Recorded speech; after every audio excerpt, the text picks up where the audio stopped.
Welcome to the Consulting Success Podcast. I'm your host, Michael Zipursky. In this podcast, we'll dive deep into the world of elite consultants, where you'll learn the strategies, tactics, and mindset to grow a highly profitable and successful consulting business.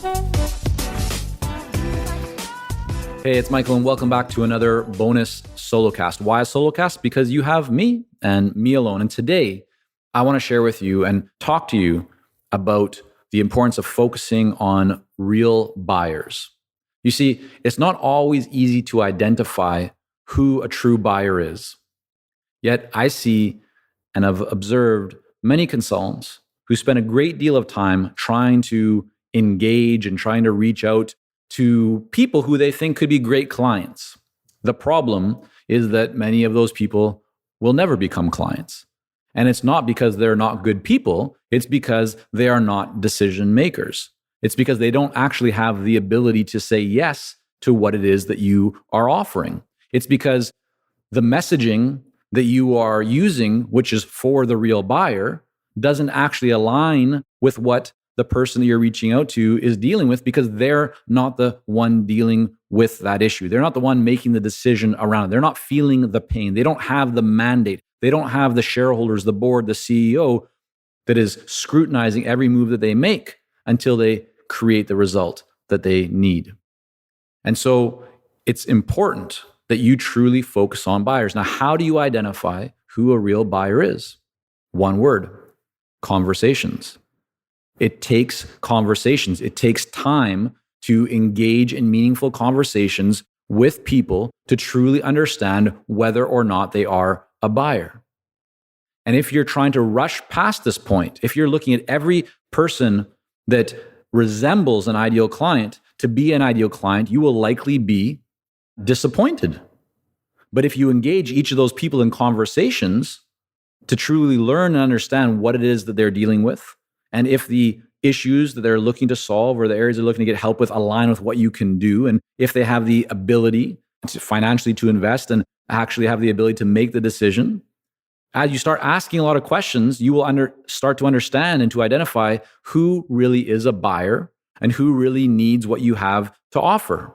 But if you don't focus on conversations, if you shy away from them, if you try and hide behind email and LinkedIn messages, right? If you're not willing to pick up the phone, if you're not willing to follow up with more messages, if you're not willing to go to an event, if you're not willing to feel uncomfortable at times, you will have a hard time creating conversations. And yet conversations are the bedrock of every successful consulting business. Why? Very simple.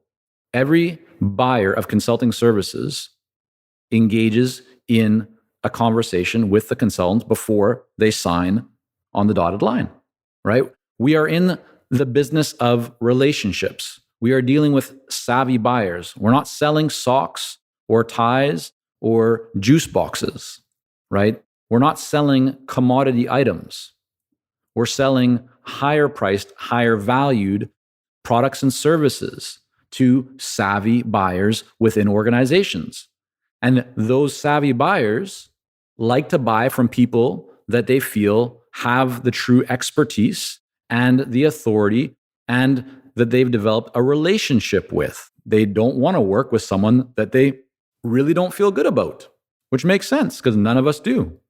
So the way to create a relationship is through a conversation, right? Think about who you have a great relationship with that you've never talked to before.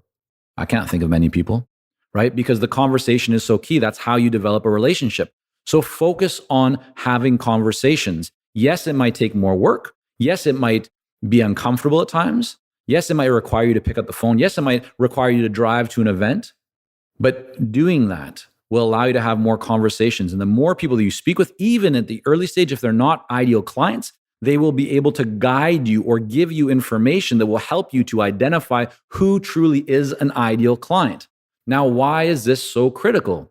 It's because having just 5 buyers is more valuable than dealing with 100 non-buyer leads, maybe even 1,000 times more valuable, right? This is the key to your business. Focus on value, not on volume. Focus on deep relationships, not on surface level transactions. It doesn't matter how many leads you have if none of them have the ability to buy. And that's why, back to the example, if you have 5 or 10 very solid relationships, that can produce a very significant business for you as an initial starting point and even carry you for many years in some cases. But if you're focusing on numbers, if you're focusing on having hundreds of leads or thousands of leads and using automation tools to get your message out there and just pinpointing anyone that has a heartbeat, you're probably going to be disappointed with the lack of response and results. Now, it's fine to use automation services or technologies when it supports what we've talked about and what I've mentioned, right? When they can help you to more efficiently get in front of true ideal clients, true buyers. But done in a way where you can still personalize, done in a way where you're not losing that personal touch.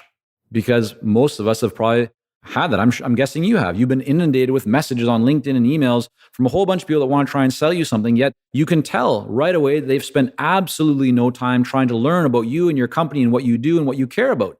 And so what do you do when you receive those messages? If you're like me, you hit delete, you hit spam, right? You don't want them in your world because they're not meaningful to you. But if someone reaches out to you and you have no idea who they are, but you clearly can see they've taken some time to look into who you are and what you've done and what you likely care about, and they've demonstrated that they've helped others like you, or that they've created some great results, or they've shared some intellectual property, some articles or videos or something that is valuable in your eyes, you're now going to be much more likely to say yes to learning more, or at least you're now on that person's radar. So the next time that you pick up the phone and call them, you're not making a cold call anymore. You're making a warm call. You're making a relationship building call. You're making a service call because you're following up to see if what you sent them was valuable to them or if they had any questions about it. But now they know who you are. You're not just another salesperson. You're not just someone trying to sell and to promote. You're looking to partner, to collaborate, to serve, to add value. So I want to encourage you to look at your ideal client right now, to think about who truly is the buyer, who has the decision-making authority, who has the ability to write a check for the level of investment that fits your model, who has the desire, who has a really painful problem that they're going to actually take action on. When you start to identify characteristics and criteria like that, avoid focusing on volume and rather move to value, you will start to see that the level of response and results increases. Thank you for joining us on this episode of the Consulting Success Podcast. For more episodes and to subscribe, rate, and leave a review, head on over to iTunes. And if you'd like to develop consistent lead flow and a highly profitable consulting business, learn more about our coaching programs at consultingsuccess.com.